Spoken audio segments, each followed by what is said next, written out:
Psalm 41. Now, there's a lot going on in this psalm, and there's lots of different ways it could be prayed, really. And so I'm just going to pick out a few things that strike me and explain that, and you might find that helpful. You might want to zero in on one or two of those. You might want to pray it differently. But let's read Psalm 41. Blessed is the one who considers the poor. In the day of trouble, the Lord delivers him. The Lord protects him and keeps him alive. He's called blessed in the land. You do not give him up to the will of his enemies. The Lord sustains him on his sickbed. In his illness, you restore him to full health. As for me, I said, O Lord, be gracious to me. Heal me, for I've sinned against you. My enemies say of me in malice, when will he die and his name perish? And when one comes to see me, he utters empty words, while his heart gathers iniquity. And when he goes out, he tells it abroad. All who hate me whisper together about me. They imagine the worst for me. They say a deadly thing is poured out on him. He will not rise again from where he lies. Even my close friend in whom I trusted, who ate my bread, has lifted his heel against me. But you, O Lord, be gracious to me. Raise me up that I may repay them. By this I know that you delight in me. My enemy will not shout in triumph over me. But you've upheld me because of my integrity and set me in your presence forever. Blessed be the Lord, the God of Israel, from everlasting to everlasting. Amen and amen.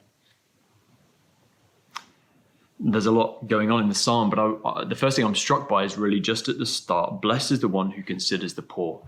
I'm struck by the way that God's heart is revealed to be a heart that cares jealously and aches for the poor and the suffering of the poor. Because how do we know? Well, because see how the Lord responds to the one who considers the poor. He delivers him.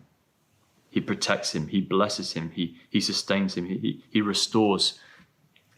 To me, this psalm speaks of the heart of an aching God, the suffering heart of God for the poor. And so I'm led to just pause and reflect on my life. Do I consider the poor? Simple question. Do I consider the poor? And I like to think, of course, my answer, of course I consider the poor. But when I think about it in my life, the way that I spend my time, in my prayer life, the way I spend my money, the way I serve, the way I vote, does my life speak of someone who considers the poor? It's the first way I'm led to pray. The second thing that strikes me is, I guess, the theme at the heart of the psalm, and it's this theme of betrayal, the betrayal of the psalmist's closest friend. Verse 9, even my close friend in whom I trusted, who ate my bread, has betrayed him. And I'm led to just, the phrase that strikes me really is in verse 6, he utters empty words. He utters empty words. He comes to betray, but to my face, he utters these empty words. And I just find it challenging. And I'm led to reflect on my own life. Are there times when I utter empty words to people, but then when it comes to going and talking to other people, I'm saying something very different? Gossip, a two-facedness, slander, a lack of integrity in the way that I speak. Is that true of me? So I'm led to just take a bit of time examining myself, maybe having a bit of a time of confession.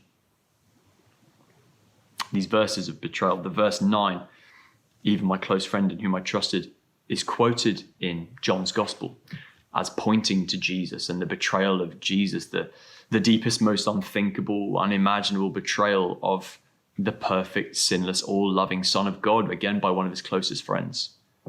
And it's a reminder to me of what God put himself through in Jesus for us, for me, because, as David puts it, he delights in us.